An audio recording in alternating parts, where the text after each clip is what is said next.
What are the Foundations of Islam by Joshua Lingel? In 1908, Dr. Samuel Zwemer underestimated the Muslim challenge when he said Islam would die out in 100 years under colonialism.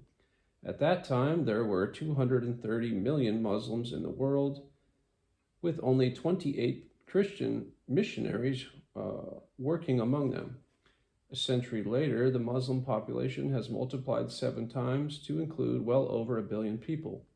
That means there are 2 Muslims for every born-again Christian. According to modern trajectories, those who practice Islam will surpass the total population of evangelicals, Pentecostals, and Catholics by 2050. Thus, Islam will become the largest religion in the world. Today, there is only one Christian missionary for every 420,000 Muslims. 40% of all non-Christians practice Islam, and most of them have never heard the gospel of Jesus Christ. The Quran, commonly called the Quran, as interpreted in the life of Muhammad, who lived from AD 570 to AD 632, is the foundation of Islam. The book and the Prophet's biography are also the principal sources of history and Islamic law, that is Sharia, located in prophetic hadith, encyclopedic compilations of what Muhammad said and did, or Sunnah. Today, these sources of authority are the foundations to which Muslims turn for their religious authority, which applies to all aspects of life. ISIS and 26 other radical Islamic groups adhere to the teachings therein. Islam is primarily a religion of law, anti-Christian polemic, dawah, Islamic mission, jihad, conquest, and apocalyptic expectation. Islam means submission to Allah, and a Muslim is one who submits to Islam. One does not understand Islam simply by reading the Quran because it is elliptical. Only after reading the earliest biography of Muhammad alongside the Quran might one understand Islam, for the Quran purports to be the word of Allah given to the Prophet in episodic revelation over the last 23 years of his life. But as would be the case were the read words of Jesus in the Gospels isolated from their context, the Book of Allah isolates Allah's words in one book, the Quran. The biography of Muhammad gives the context regarding how and why the revelations from Allah fit into Muhammad's life. Muhammad lived from AD 570 to 632. Importantly, the earliest surviving biography about the Prophet was written 135 years after the time of Muhammad's death and survives in Ibn Hisham, which was written over 200 years after Muhammad. This is quite late when compared to when the Gospels about Jesus Christ were composed. Jesus died around AD 30. Paul wrote from about AD 45 to AD 60. John, the last of the Gospel writers, died in AD 95. That means that all of the New Testament was penned between 15 and 65 years of Christ's earthly ministry. Eyewitnesses of Jesus were still living when the Gospels were written, circulated, and preserved among a persecuted community motivated to preach and keep the early testimony of their Messiah. In the case of Islam, on the other hand, historian Ibn Ishaq, AD 767, was a great-grandchild of Muhammad's generation. His time and the prophets were separated by the chaos of conquests.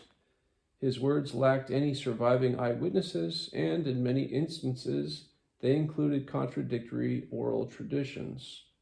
Sahih al-Bukhari is the most authoritative compilation, but it was written in AD 870. That's over 2 centuries removed from Muhammad's death.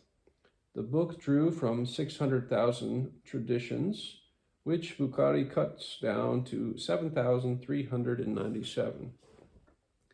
That means he rejected 592,603 traditions. The 4 earliest surviving Muhammad biographies, penned by Hisham, Waqidi, Sa'id, and al-Tabari, record 86 battles.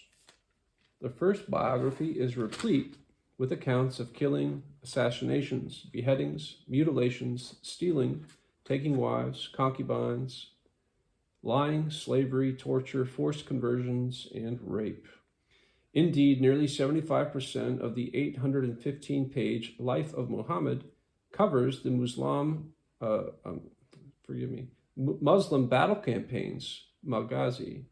In these, Muslim armies killed 1 million Christians, as well as Jews, pagans, and Zoroastrians in the first 10 years of the Islamic conquests. Within a century, 50% of global Christianity was under Islamic rule, including the Middle East and Northern Africa. Islamic violence flows directly from the 164 jihad verses in the Quran.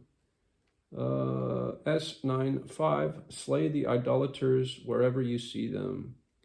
9:29, fight those who believe not in Allah.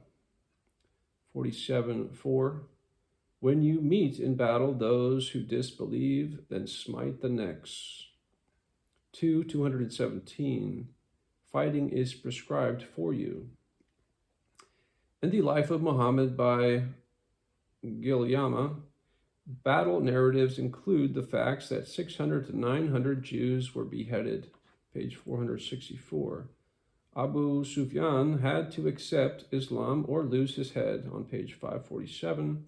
A female poet was assassinated for being critical of Muhammad, page 676.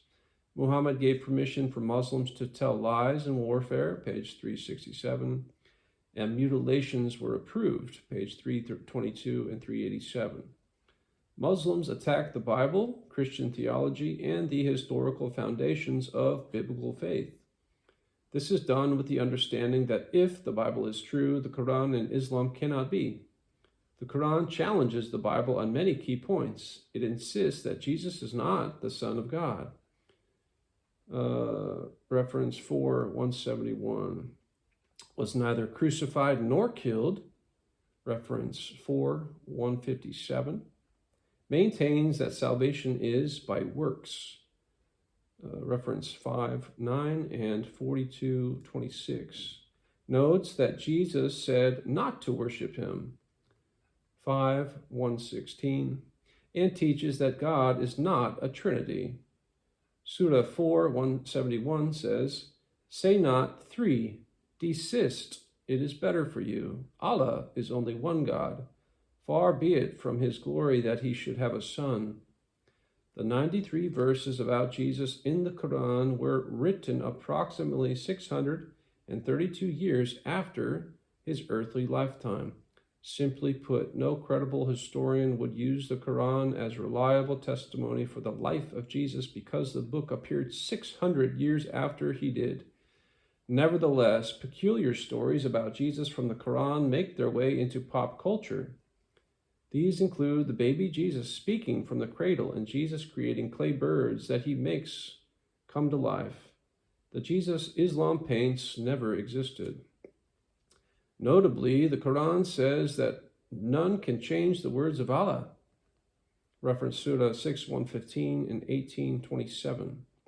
Yet, in Arthur Jeffrey's book, Materials for the History of the Text of the Quran, approximately 10,000 variations in the early pre-Uthmanic Quran codices from Islamic tradition are detailed. One researcher detailed 900 intentional textual variants in the earliest Quran manuscripts. There is not one Quran appearing within the first 400 years of the religion that lacks textual variants. 83 different regions worldwide are home to at least 1,000 Muslims each who have become Christians. 100 Christian churches have been planted among them, and over 4 million former Muslims have become Christians in the last 20 years. The biggest problem in the world, then, is not radical Islam, but nominal Christianity. The answer to the spread of global Islam is a trained church that loves and compassionately shares Jesus.